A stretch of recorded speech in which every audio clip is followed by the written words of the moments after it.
मान लीजिए माना कि हमारे पास एक इनफाइनाइट लेंथ का चार्ज वायर है, charged wire, positively charged wire. इसकी वजह से पी पॉइंट पर इलेक्ट्रिक फील्ड हमें फाइंड आउट करना है पूरे वायर की वजह से। तो दो मेथड है, without Gauss theorem, with Gauss theorem. Gauss theorem से बहुत ही जल्दी ये क्वेश्चन सॉल्व हो जाएगा, विदाउट गॉस थ्योरम से ये थोड़ा समय लगेगा। तो चलिए हम बिना गॉस थ्योरम के पी पॉइंट पर पूरे वायर के कारण इलेक्ट्रिक फील्ड निकालने जा रहे हैं। मान लीजिए ये पॉइंट ओ है, ठीक। यहाँ से एल हाइट पर एक स्मॉल एलिमेंट मैंने लिया है जिसकी लेंथ है dl, ठीक है। ये लेंथ है dl, ये लेंथ एलिमेंट dl, ठीक। और इस लेंथ एलिमेंट dl में जो चार्ज होगा यहाँ से यहाँ के बीच में, वो चार्ज मान लिया मैंने dq। और dq चार्ज आप निकाल भी सकते हैं। मान लिया चार्ज वायर जो है इसका लीनियर चार्ज डेंसिटी लैम्डा है। लीनियर चार्ज डेंसिटी लैम्डा का मतलब पर यूनिट लेंथ में इतना चार्ज है, और dl लेंथ है तो dl लेंथ में कितना चार्ज हो जाएगा, लैम्डा इंटू dl, ठीक। तो ये dq आ गया। पर यूनिट लेंथ चार्ज है लैम्डा, तो dl लेंथ में कितना चार्ज हो जाएगा, lambda into dl, that is dq। अब इस dq की चार्ज की वजह से p पॉइंट पर इलेक्ट्रिक फील्ड इस डायरेक्शन में होगा, ठीक। अगर हम सेम dl लेंथ नीचे वायर में सेम डिस्टेंस पर l डिस्टेंस पर लें,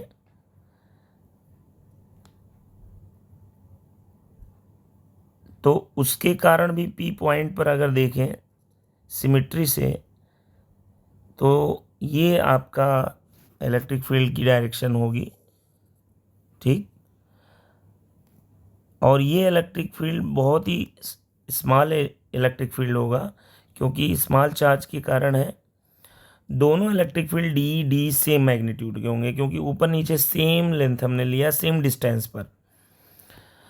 अब हम ये बताना चाह रहे हैं आपको कि पी पॉइंट पे ये दोनों एलिमेंट्स की वजह से, ऊपर नीचे वालों की वजह से जो इलेक्ट्रिक फील्ड है, इनका केवल हॉरिजेंटल कंपोनेंट बचेगा, वर्टिकल कैंसिल आउट हो जाएगा। और वो देख सकते हैं, मान लीजिए ये एंगल थीटा है, तो ये एंगल नीचे वाला भी थीटा होगा, ठीक। ये एंगल भी थीटा होगा, ये भी थीटा होगा। डी का ये कंपोनेंट क्या हो जाएगा, ऊपर वाले डी का एक इधर आएगा डी कॉस थीटा, और वर्टिकल प्लस वाई डायरेक्शन में डी साइन थीटा। ऐसे ही नीचे वाले डी का इधर आएगा D cos theta plus x direction में, और वाई डायरेक्शन में डी साइन थीटा। तो ईच इक्वल डिस्टेंस पे जो एलिमेंट्स हैं डेल्टा एल डी एल जो भी है, इनके इलेक्ट्रिक फील्ड के वर्टिकल कंपोनेंट एक दूसरे को कैंसिल कर देंगे। सभी एलिमेंट्स के ऊपर नीचे के इक्वल डिस्टेंस पे जो एलिमेंट्स हैं उनके केवल डी कॉस थीटा, सभी के बहुत सारे एलिमेंट्स के सब का डी कॉस थीटा अगर सम कर दें तो नेट इलेक्ट्रिक फील्ड हमें पी पॉइंट पर पूरे वायर के लिए आ जाएगा। ई नेट इक्वल टू हो जाएगा इंटीग्रेशन, मतलब समेशन कह सकते हैं, सारे डी कॉस थीटा का इंटीग्रेशन, ठीक। अब डी की वैल्यू अगर इंडिविजुअल एक डी की वैल्यू अगर आपसे पूछी जाए कितनी थी इस डी की वैल्यू, वो डी की वैल्यू यहाँ पर हमें रखनी है, ठीक है। तो डी की वैल्यू निकालना बहुत आसान है।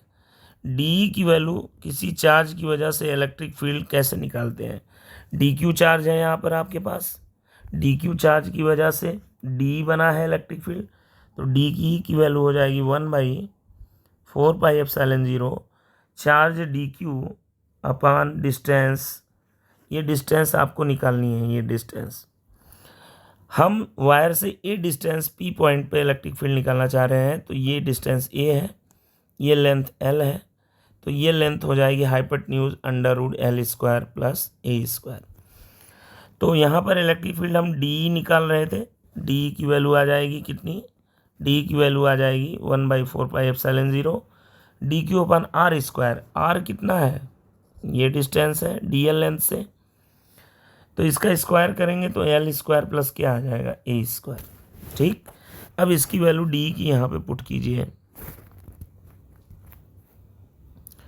1/4πε0 dq upon a l square plus a square, ये डी की वैल्यू हो गई, इंटू कॉस थीटा। डायग्राम में कॉस थीटा आप देख पा रहे हैं, बेस ए है upon hypotenuse under root l square plus a square, that is l square plus a square whole to the power 1/2। और डी क्यू के जगह पे हम लिख सकते हैं लैम्डा इंटू डी एल, ये भी पुट कर दीजिए और रीअरेंज करके आगे लिखने जा रहे हैं। यहाँ रीअरेंज करने पे ये आया। अब ध्यान से देखिएगा, हम वायर से फिक्स डिस्टेंस ए पर इलेक्ट्रिक फील्ड फाइंड आउट करने जा रहे हैं पी पर। अब इसलिए यहाँ पर ये कांस्टेंट होगा, पूरा लैम्डा भी कांस्टेंट है, ए भी कांस्टेंट है। कांस्टेंट हमेशा इंटीग्रेशन के बाहर आ जाता है, तो कृपया उसे इंटीग्रेशन के बाहर लाकर फिर हम अरेंज करके लिख रहे हैं, जो कि इस प्रकार हो गया अरेंज करने के बाद। अब इसमें लिमिट भी बता दीजिए, एल की लिमिट कहाँ से कहाँ तक हमारा लेंथ एल वेरी कर रहा है, -इनफाइनाइट टू +इनफाइनाइट। देख पा रहे होंगे डायग्राम में, -इनफाइनाइट टू +इनफाइनाइट। लिमिट भी अप्लाई कर देंगे।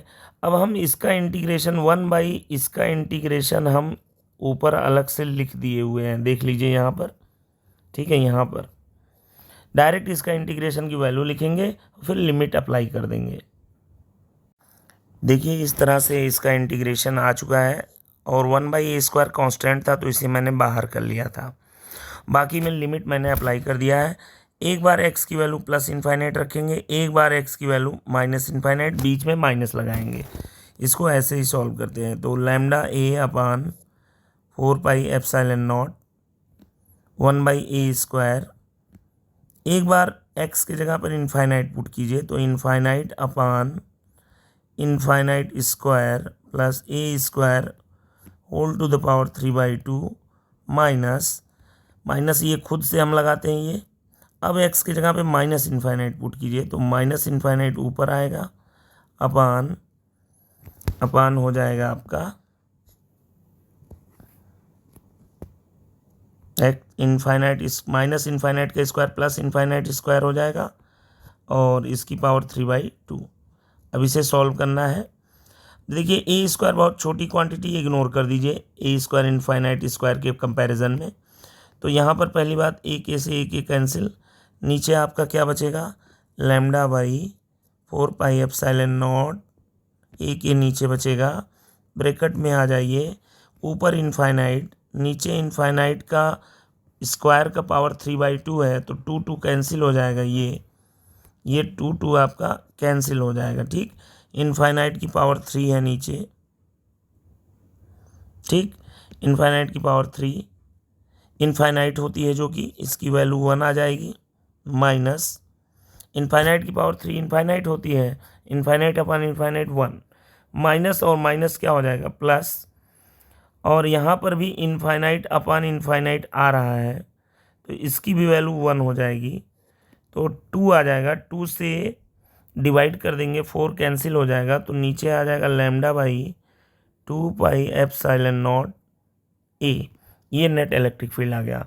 अब विद गॉस थ्योरम करने जा रहे हैं, ज़रा ध्यान से देखिएगा, सेम आंसर आएगा electric field, net electric field. चलिए विद गॉस थ्योरम करने जा रहे हैं, हमें पी पॉइंट पर इलेक्ट्रिक फील्ड निकालना है।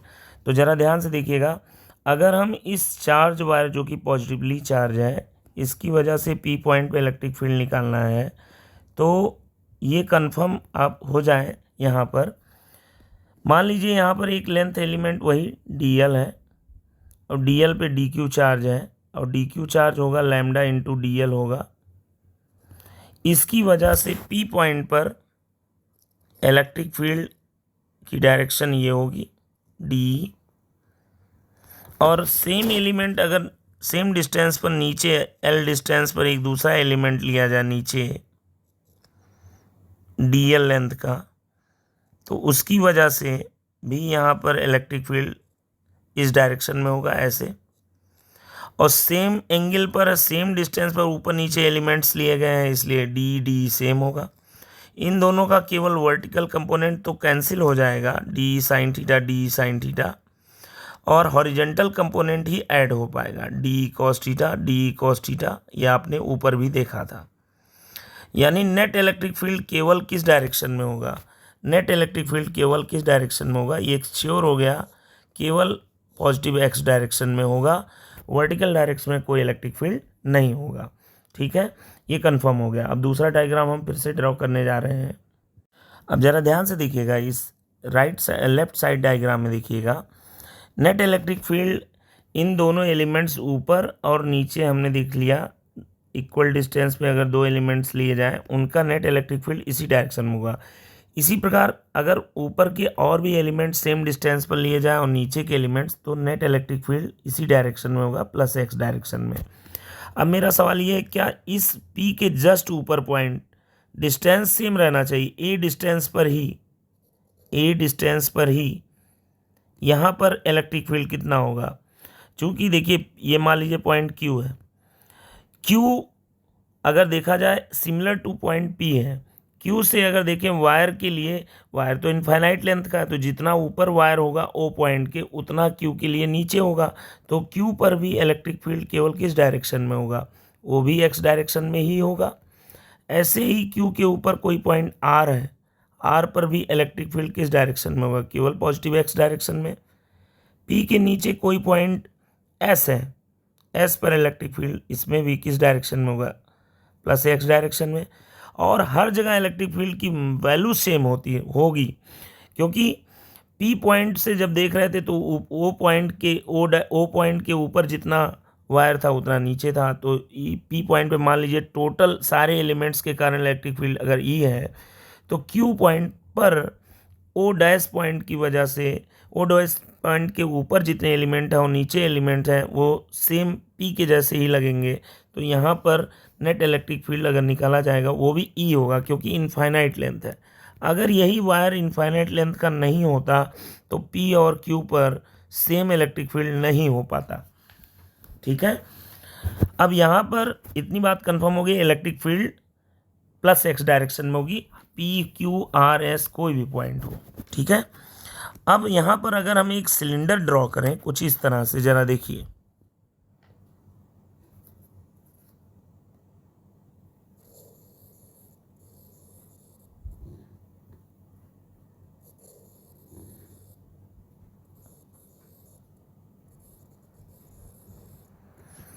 ये सिलेंडर बेसिकली एक गॉसियन सरफेस है, हमने ड्रॉ किया है। इस सिलेंडर के कर्व सरफेस पे इलेक्ट्रिक फील्ड हर जगह मैग्नीट्यूड में कांस्टेंट है, हर जगह ई है, और डायरेक्शन भी सेम है, तो कह सकते हैं पूरा इलेक्ट्रिक फील्ड वेक्टर ही सेम है हर जगह। लेकिन वर्टिकल सरफेस पे देखिए, अगर यहाँ पर देखें इस पॉइंट पे तो ई है, यहाँ पर इलेक्ट्रिक फील्ड ई होगा, लेकिन यहाँ पर इलेक्ट्रिक फील्ड ई डैश होगा, यहाँ पर डिफरेंट इलेक्ट्रिक फील्ड होगा ई डबल डैश। मैं कह रहा हूँ ई डबल डैश, वायर के जितना नज़दीक जाएंगे, चार्ज नज़दीक हो गए आप, तो इलेक्ट्रिक फील्ड ग्रेटर होगा, E double dash greater than E dash and E dash is greater than E. तो यहाँ पर यूनिफॉर्म इलेक्ट्रिक फील्ड नहीं है टॉप सरफेस पे, बॉटम पे भी ऐसे ही है, तो कोई दिक्कत है नहीं हमें, क्योंकि इस इलेक्ट्रिक फील्ड से अभी हम फ्लक्स के थ्रू हमें ये इलेक्ट्रिक फील्ड फाइंड आउट करना है, ये इलेक्ट्रिक फील्ड। ठीक है, पी पॉइंट पे, ठीक है, पी पॉइंट पे इलेक्ट्रिक फील्ड फाइंड आउट करना है। इस इलेक्ट्रिक फील्ड का जो टॉप सरफेस पे इलेक्ट्रिक फील्ड है वो फ्लक्स में कंट्रीब्यूट करेगा भी नहीं। ठीक है, टॉप सरफेस पे हर जगह का इलेक्ट्रिक फील्ड जो होगा वो डिफरेंट होगा टॉप सरफेस पे, लेकिन कर्व सरफेस पे जो इलेक्ट्रिक फील्ड कर्व सरफेस पे है वो इलेक्ट्रिक फील्ड सेम डिस्टेंस पे चारों ओर यहाँ हर जगह इलेक्ट्रिक फील्ड केवल प्लस एक्स डायरेक्शन में होगा, या मतलब रेडिली आउटवर्ड होगा, कह सकते हैं हर जगह रेडिली आउटवर्ड होगा। यहाँ पर रेडिली ऐसे है प्लस एक्स डायरेक्शन में। अब ये कहने का मतलब हर जगह ई का मैग्नीट्यूड सेम होगा, डायरेक्शन चेंज होता रहेगा, ये मानना हो रेडिली आउटवर्ड होगा। ठीक है, अब इस सिलेंडर के थ्रू नेट फ्लक्स आप पहले गॉस थ्योरम से निकाल लीजिए, कितना होगा नेट फ्लक्स थ्रू सिलेंडर, कितना होगा गॉस थ्योरम से, Q inside upon epsilon not, यही होता है ना। अब बताइए क्यू इनसाइड कितना है, इसके अंदर चार्ज यहाँ से लेके यहाँ तक है, इसके अंदर चार्ज जो होगा यहाँ से लेके यहाँ तक है। मान लीजिए ये लेंथ कितना है total, L length. Charge density lambda है, पर यूनिट चार्ज लैम्डा है, तो एल लेंथ में कितना चार्ज होगा, एल इंटू लैम्डा। ये क्यू इन हो गया इनसाइड कर्व सरफेस के चार्ज अपॉन एप्सिलॉन नॉट। ये नेट फ्लक्स थ्रो सिलेंडर आ गया बाई गॉस थ्योरम। अब नेट फ्लक्स निकालने का एक और मेथड होता है, आप जानते हैं, वो होता है फार्मूला होता है फ्लक्स का, उससे आप निकाल सकते हैं नेट फ्लक्स थ्रो सिलेंडर।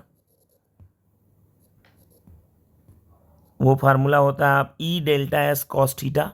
ठीक, अब ई डेल्टा एस कॉस थीटा, यहाँ 3 सरफेस है, टॉप सरफेस का flux plus bottom surface flux, top flux, bottom surface flux और कर्व सरफेस का फ्लक्स, तीनों ऐड करना पड़ेगा।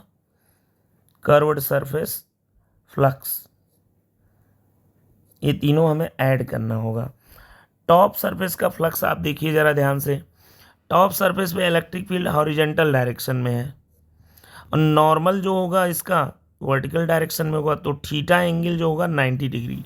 ठीक है, थीटा एंगल नॉर्मल से इलेक्ट्रिक फील्ड के बीच का एंगल होता है।